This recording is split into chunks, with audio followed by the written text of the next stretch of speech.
안녕하세요. 말씀 묵상의 이광재 목사입니다. 설 연휴 어떻게 보내시고 계시나요? 오늘은 설날입니다. 구정, 음력 첫 날이기도 합니다. 올 한 해 우리 성도님들 가정 가운데 하나님의 말씀 가운데 승리하는 가정이 되시기를 간절히 축원합니다.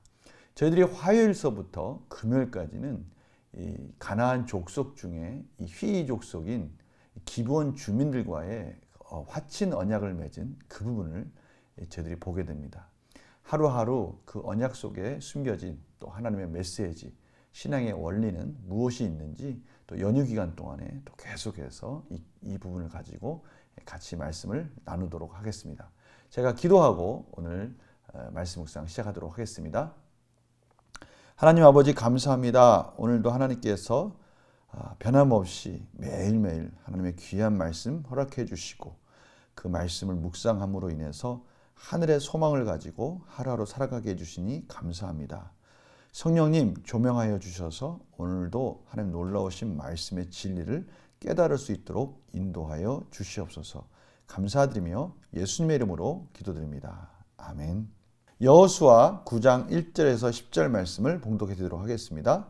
이 일 후에 요단 서쪽 산지와 평지와 레바논 앞 대해 연안에 있는 헷사람과 아모리 사람과 가나안 사람과 브리스 사람과 휘 사람과 여부스 사람의 모든 왕들이 이 일을 듣고 모여서 일심으로 여호수아와 이스라엘에 맞서서 싸우려 하더라. 기브온 주민들이 여호수아가 여리고와 아이에 행한 일을 듣고 꾀를 내어 사신의 모양을 꾸미되 헤어진 전대와 헤어지고 찢어져서 기운 가죽 포도주 부대를 나귀에 싣고 그 발에는 낡아서 기운 신을 신고 낡은 옷을 입고 다 마르고 곰팡이가 난 떡을 준비하고 그들이 길갈 진영으로 가서 여호수아에게 이르러 그와 이스라엘 사람들에게 이르되 우리는 먼 나라에서 왔나이다. 이제 우리와 조약을 맺읍시다 하니 이스라엘 사람들이 휘 사람에게 이르되 너희가 우리 가운데 거주하는 듯하니 우리가 어떻게 너희와 조약을 맺을 수 있으랴 하나 그들이 여호수아에게 이르되 우리는 당신들의 종들이니이다 하매 여호수아가 그들에게 묻되 너희는 누구며 어디서 왔느냐 하니 그들이 여호수아에게 대답하되 종들은 당신의 하나님 여호와의 이름으로 말미암아 심히 먼 나라에서 왔사오니 이는 우리가 그의 소문과 그가 애굽에서 행하신 모든 일을 들으며 또 그가 요단 동쪽에 있는 아모리 사람의 두 왕들 곧 헤스본 왕 시온과 아스타로스에 있는 바산 왕 옥에게 행하신 모든 일을 들었음이니이다. 아멘. 오늘 본문을 보니까요, 이스라엘 백성들이 이제 세겜에서 그림심산과 에발산에서 하나님의 말씀을 선포하고 난 후에 이러한 소식들을 들은 이 가나안 족속들이 연합을 맺기 시작합니다. 이들이 연합을 맺어서 이제 이스라엘과 싸울 준비를 하는 것이죠. 아이성 전투의 이야기들을 소문을 들었을 것입니다. 그런데 그 속에서 하나님의 하신 일들을 또 하나님의 주권과 그 전략 속에서 어떻게 승리했는지를 분명히 들었을 텐데 이들은 연합해서 이제 이스라엘 백성들과 싸울 준비를 하는 거예요. 두 가지 마음이 들었을 것 같습니다. 첫 번째는 피할 길이 없어서 그랬겠죠. 그러나 두 번째는 아이성에서 한번 패배한 그런 전적을 가진 이스라엘 백성들 싸울만 하다라는 그런 생각이 들지 않았는가 싶습니다. 여하튼 간에 그러한 연합된 소식을 듣고 그런데요. 그 휘이 족속 중에서 특별히 이 기브온 주민들은 이러한 소식을 듣고 이스라엘 백성들에게 화친 조약을 맺을 꾀를 내는 겁니다. 그 부분이 4절입니다. 꾀를 내어 사신의 모양을 꾸미되 헤어진 전대와 헤어지고 찢어져서 기운 가죽 포도주 부대를 나귀에 싣고 이 나귀에다가 자신들이 먼 길에서 오면서 오는 그 여러 가지 포도주 부대나 또 여러 가지 음식물을 담았던 부대들이 다 찢어지고 기운 것처럼 그렇게 꾸며가지고 이스라엘 백성들에게 찾아온 것입니다. 사신의 분장을 하고 찾아온 것이죠. 그래서 화친 조약을 맺자고 하는 겁니다. 그러면서 우리는 먼 데서 왔다. 조약을 맺자. 이렇게 얘기를 하는 거예요. 그러나 아무리 그들이 그런 말을 할지라도 그들의 언어나 여러 가지 것들을 보면 이들이 지금 이 근동에 사는 가나안 족속이라는 그런 의심이 들 수 있지 않습니까? 그래서 그런 부분을 물어봅니다. 그러자 그들이 갑자기 이스라엘 백성들에게 우리들은 당신들의 종이고요.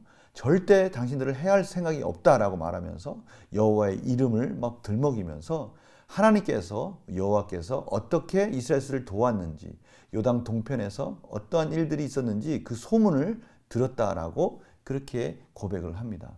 그래서 이 고백을 들으면 마치 라합이 고백하는 그 고백과 아주 유사합니다. 분명한 것은 두려움 가운데 있다라는 것이죠. 그런데요, 우리가 여기서 진짜 분별해야 될 부분이 하나 있습니다. 그것은 이들이 여호와 이름을 들먹이는 그 진심이 무엇인가?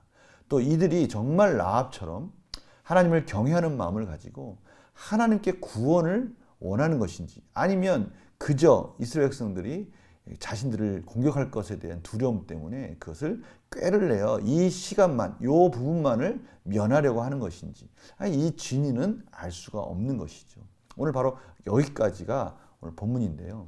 오늘 말씀을 통해서 또 우리 삶 속에 어떠한 신앙의 원리를 찾을 수 있을지 같이 문제를 풀어보도록 하겠습니다. 여리고성과 아이성 전투 소식을 들은 가나안의 6 왕은 어떻게 반응합니까? 1, 2절입니다. 그들이 모여서 일심으로 여호수아와 이스라엘 백성에게 싸울 준비를 합니다. 연합을 하는 것이죠. 기브온 주민들이 이스라엘에게 보인 반응은 무엇입니까? 그 기브온 주민들은 먼 데서 오는 척하면서 꾀를 내어서 이스라엘 백성들에게 화친 조약을 맺자고 말하는 것입니다. 우리들은 기꺼이 우리 당신들의 종이 될 수 있습니다. 종이 될 준비를 하고 있습니다. 라고 완전히 겸손하게 자신이 얼마나 이스라엘 백성들을 두려워하고 있는지, 하나님을 두려워하고 있는지를 표현하면서 조약을 맺자고 하고 있습니다. 영광 목사님을 볼까요? 같은 소식을 듣고도 가나안 왕들과 기브온 주민들이 다르게 반응한 이유는 무엇입니까? 이것은 여리고성의 그러한 모습을 보면 알 수가 있어요. 오늘 참고 구절도 나왔습니다. 여호수아 2장 11절인데요. 밑에 부분 보면 우리가 듣자 곧 마음이 녹았고 너희로 말미암아 사람이 정신을 잃었나니 너희 하나님 여호와는 위로는 하늘에서도 아래로는 땅에서도 하나님이시니라. 이 라합과 그 여리고성에 있는 사람들이 이 동일한 마음을 가졌어요. 그런데 차이점이 있습니다. 그냥 두려워만 하는 것인지, 아니면 그 두려움 속에 기꺼이 하나님께 구원을 구하고 있는지, 아니면 그냥 그 두려움 속에만 떨고 있는지, 이런 부분들을 저희들이 좀 구별을 해야 된다는 겁니다. 그 진위가 무엇인지를 저희들이 분별해야 된다는 것이죠. 근데 지금 이스라엘 백성들 가운데는 그것을 지금 분별할 생각을 전혀 하지 않고 있다는 것을 알 수 있습니다. 마치 이 실수를 보면은 첫 아이성 전투에서 패배했던 그 시간으로 돌아가는 것 같은 느낌이 들어요. 느낀 점 볼까요? 하나님이 두려워 이스라엘과 전쟁을 피하는 기브온 주민을 보며 무엇을 느낍니까? 그러니까 하나님이 두려운 것은 사실인 것 같습니다. 왜냐하면 빨리 화친 조약을 맺지 않으면 자신들도 죽을 것 같은 두려움이 있기에 그렇게 막 분장하고 그렇게 거짓으로 꾀를 내서 이렇게 화친 조약을 맺는 거 아니겠습니까? 저는 이러한 장면을 보면서 분명한 두려움 속에 억눌려 있는 그들의 모습을 보면서 그럼에도 불구하고 이 두려움이 그들을 구원할 도구까지 되지 못하고 있다는 것에 대해서 한번 깊이 묵상하게 되었습니다. 저희들도 사실 죽음에 대한 두려움이 있고요. 인생의 여러 가지 어려움 속에서 두려운 부분을 직면하게 되는 것이죠. 그런데 참 저희들은 감사한 게 있습니다. 그것은 저희들이 예수 그리스도를 믿는 믿음 안에서 이러한 두렵고 떨리는 이런 순간이 왔을 때 저희들의 신앙은 놀랍게도 믿음으로 하나님께 반응한다는 것이죠. 저는 오늘 이 기브온 주민들을 보면서 이 두려움, 이 두려움에 대한 것들이 그들에게 어떻게 반응하는가, 그것은 결국 자기들이 살 길을 찾아가는 그러한 짧은 꾀에 지나지 않지만 하나님께서는 저희들에게 하늘의 신령한 지혜를 주셔서 궁극적인 구원이 무엇이고 이 두려움 가운데 자유함을 얻을 수 있는 게 무엇인지를 예수 그리스도를 통해서 가르쳐 주셨다는 것입니다. 저는 이 부분을 통해서 너무나 감사하는 시간이 되었어요. 결단과 적용 볼까요? 내 삶에서 하나님을 향한 두려움으로 개선해야 될 영역은 무엇입니까? 바로 이 부분입니다. 저희들이 하나님에 대한 두려움이 있다. 그것은 저희들은 경외함이라고 말할 수 있어요. 두렵지만 그 속에서는 예수 그리스도의 은혜로 말미암아 심판에 대한 두려움이 아닌 것이죠. 어떻게 보면 하나님께서 베풀어 주신 이 은혜 가운데 어떻게 살아야 참으로 지혜로운 삶이 될까? 어떻게 살아야 정말 하나님 앞에 부끄럽지 않은 삶이 될 수 있을까에 대한 그러한 근심과 그러한 어떠한 거룩한 두려움이 되겠죠. 긍정적인 두려움입니다. 이것이 저희들이 이 인생 속에서 깨닫게 되는 놀라운 은혜라는 것이죠. 하나님께서 저희들 가운데 늘 경고하는 그 메시지를 저희가 듣는다는 것이죠. 그래서 중요한 것은 이겁니다. 우리가 이러한 것 가운데 심판이 두려운 건 아니지만 우리의 인생 속에 징계는 있어요. 징계. 이 징계라는 것이 무엇입니까? 우리를 하나님의 자녀답게 만드는 고난의 과정이죠. 그것은 하나님께서 저들 가운데 참으로 그렇게 하지 않으면 안 되기 때문에 저희들 인격이 성숙되어져 가기 위해서라도 하나님은 그냥 마냥 저희들의 잘못된 것을 덮어주시지는 않습니다. 그러나 그것은 저희들의 사랑, 하나님의 사랑의 메시지이죠. 그래서 우리가 이런 부분에 있어서는 좀 더 두려움을 가질 필요가 있습니다. 고난의 길을 가지 않아도 되는데 굳이 우리 인간의 욕심을 따라서 그 길을 선택하기 때문에 가야 되는 어쩔 수 없는 이 고난까지도 하나님께서는 허락하지 않으시는 거죠. 광야의 길을 가야 될 때가 있는 겁니다. 그러지 않기 위해서는 저희들은 하나님의 지혜 가운데 하나님이 원하시는 말씀 가운데 순종하는 것이 지혜다. 그것이 어떻게 보면 두려움 속에서부터 자유함의 길이다라는 것을 저희들은 깨닫게 되는 겁니다. 그래서요, 하나님을 경외하며 세상과 구별된 방법으로 살기 위해 무엇을 결단하겠습니까? 바로 이 부분이에요. 하나님을 경외하기 때문에 하나님이 주신 그 은혜 때문에 세상과 구별되어 사는 것이 참된 지혜라는 것을 깨닫게 되는 겁니다. 그러기 위해서는요, 저들은 끊임없이 선택의 순간 속에서 어떤 것이 하나님의 지혜이고 어떤 것을 선택했을 때 하나님이 원하시는 뜻을 향해서 갈 수 있고 그것이 삶의 놀라우신 행복한 기쁨을 누릴 수 있는 그러한 선택인지를 우리는 늘 고민하면서 그 길을 택해야 되는 것입니다. 때로는 그것이 좁은 길일 수는 있다는 것이죠.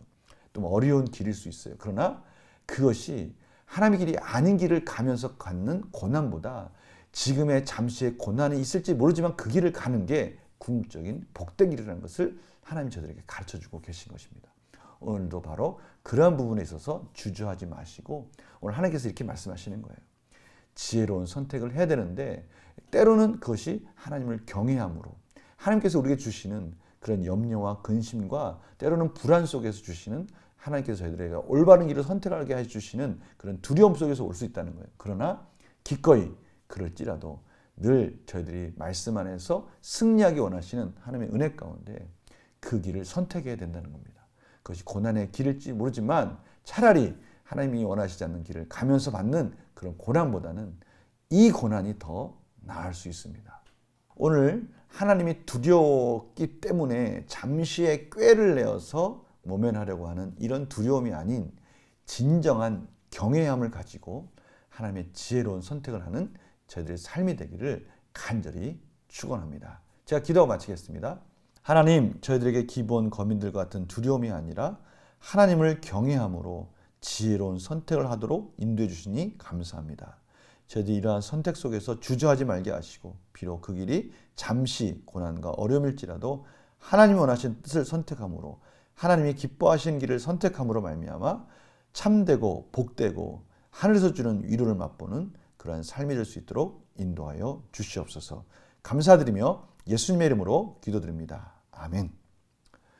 참으로 하나님의 말씀을 묵상할 때마다 매일매일 말씀 묵상할 때마다 마치 그 콩나물 시루에 물을 주는 것 같아요.